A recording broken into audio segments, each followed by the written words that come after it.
Bismillahirrahmanirrahim. Assalamualaikum warahmatullahi wabarakatuh. Perkenalkan, nama saya Nur Amila dari kelas PT02 akan membahas materi mengenai Surge Protection of Electronic Equipment atau pelindung lonjakan peralatan elektronik. Pada bab sebelumnya, kita belajar tentang perlunya peralatan listrik pembumian dan bagian peralatan listrik yang tidak membawa arus untuk keselamatan manusia dalam situasi kegagalan isolasi.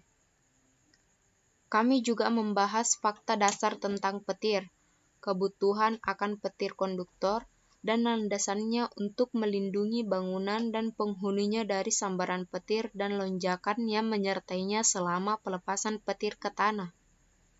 Pada bab ini, kita akan membahas subjek proteksi lonjakan secara rinci.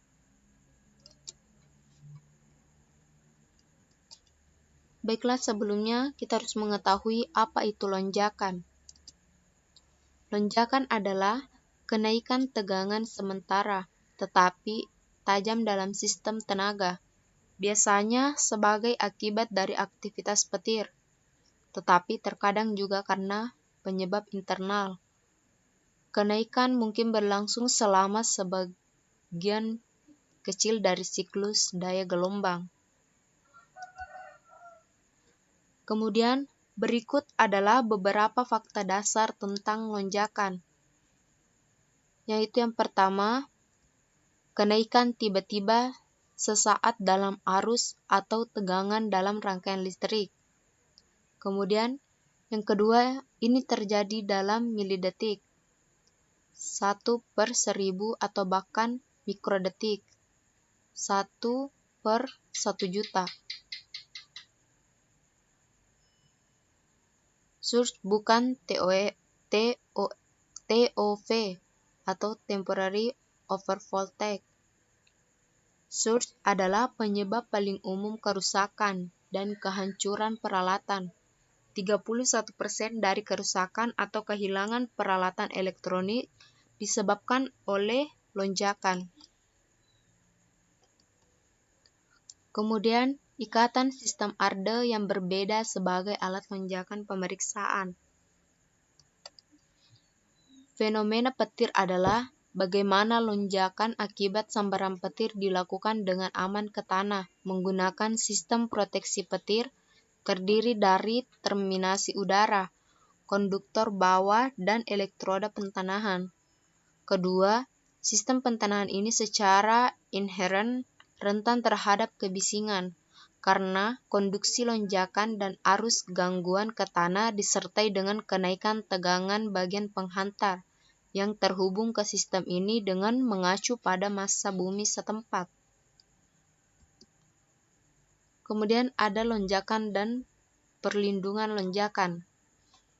Perangkat pelindung lonjakan harus didefinisikan sebagai perangkat yang dimaksudkan untuk membatasi tegangan berlebih, transien, dan mengalihkan arus lonjakan. Pada dasarnya, kita dapat melihat dua jenis pelindung lonjakan di pasar, seperti gambar di bawah ini. Panel tipe SPD biasanya jauh lebih besar untuk ukurannya daripada DIN Rain SPD. Adapun prinsip perlindungan lonjakan. Prinsip kerja surge protector adalah dengan mengarahkan tegangan tambahan ke kabel grounding atau outlet untuk menghindari supply melalui perangkat sementara pada saat yang sama, memungkinkan tegangan biasa untuk mempertahankan sepanjang jalurnya. Adapun perlindungan lonjakan peralatan elektronik.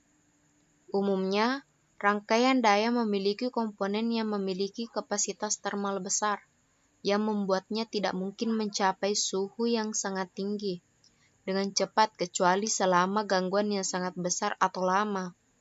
Dengan demikian, tingkat perlindungan lonjakan yang lebih tinggi diperlukan jika perangkat ini harus beroperasi dengan aman di lingkungan sistem kelistrikan normal.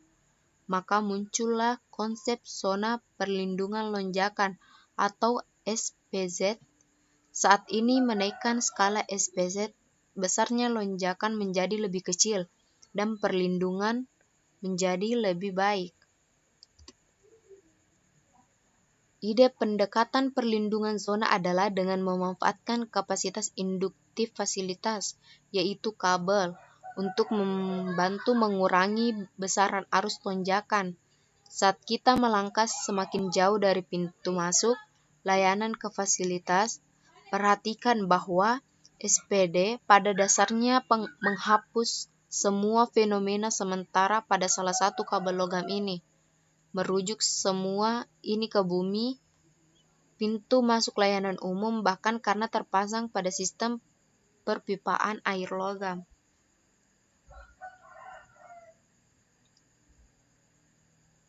Kemudian mencapai perlindungan lonjakan bertingkat.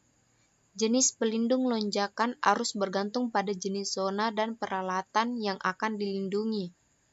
Jenis fenomena ini dikenal sebagai refleksi perjalanan gelombang dan itu terjadi di bagian terbuka dari rangkaian atau bahkan transformator primer. Ketika tegangan mencapai level 22.000 volt dan kemudian tetap di sana saat penangkal petir melakukan pelepasannya, bentuk gelombang tegangan itu bergerak di saluran listrik dengan sangat cepat ke semua titik saluran. Kemudian ketika trafo distribusi utama kami yang melayani gedung mencapai 44.000 volt, suplai sekunder ke gedung akan mengalami kondisi tegangan berlebih padanya.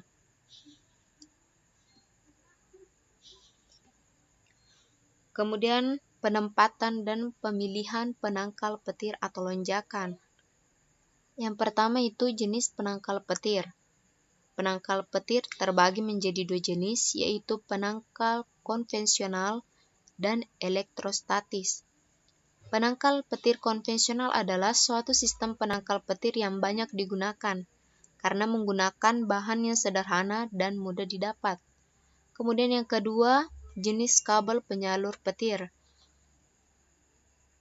Kabel penyalur petir atau down konduktor umumnya menggunakan beberapa jenis kabel yang tersebar di pasaran, seperti kabel BC, kabel NY, kabel koaksial, kabel NY-AF, atau kabel lainnya yang berinti tunggal. Yang ketiga yaitu terminal grounding. Umumnya sistem grounding menggunakan sejenis pipa tembaga dengan diameter 0,5 inch dan panjang 3-4 meter. Selain fungsi membumikan sambaran petir, penggunaan penangkal petir untuk mencegah kerusakan peralatan elektronik yang ada di rumah dapat membuat subterminal di dalam rumah, tapi harus memperhatikan faktor keamanan sekaligus estetika. Proteksi internal. Proteksi internal lebih cenderung pada arus lemah yang dihasilkan dari sambaran petir dan tidak tersalur dengan baik ke grounding system. Oleh karena itu, sangat disarankan untuk memasang sistem proteksi internal baik untuk listrik, LAN maupun PABX atau peralatan elektronik lainnya seperti CCTV, DVR, server, dan banyak lainnya. Yang kelima yaitu letak dan tinggi bangunan. Letak dan tinggi bangunan harus dipahami dan diperhatikan dengan benar. Sambaran petir umumnya terjadi di dataran rendah yang cukup lapang, misalnya persawahan, lapangan golf, dan lainnya. Sudah banyak kasus sambaran petir di area tersebut hingga memakan korban jiwa. Tampilan praktis perlindungan lonjakan untuk peralatan sensitif. Suatu masalah dapat diatasi dengan pendekatan yang berbeda, bahwa menciptakan bidang landasan bersama antara landasan kekuasaan dan komunikasi. Ini dilakukan dengan menjalankan sepasang saluran logam antara sisi layanan daya dan titik masuk kabel komunikasi. Kabel komunikasi dibawa ke dalam gedung melalui kotak tarik baru dengan SPD di dalamnya. Kabel kemudian dialihkan ke layanan daya secara lateral melalui salah satu saluran dan kembali ke kotak distribusi komunikasi melalui saluran lainnya. Untuk mencapai perlindungan lonjakan yang sangat baik adalah fasilitas yang sepenuhnya terintegrasi dengan bidang referensi ARDA. ARDA tunggal yang menghubungkan semua selungkup peralatan dan SPD dan yang pada gilirannya diardakan menggunakan beberapa elektroda ARDA. Sejauh mungkin setiap fasilitas baru dengan peralatan sensitif harus direncanakan.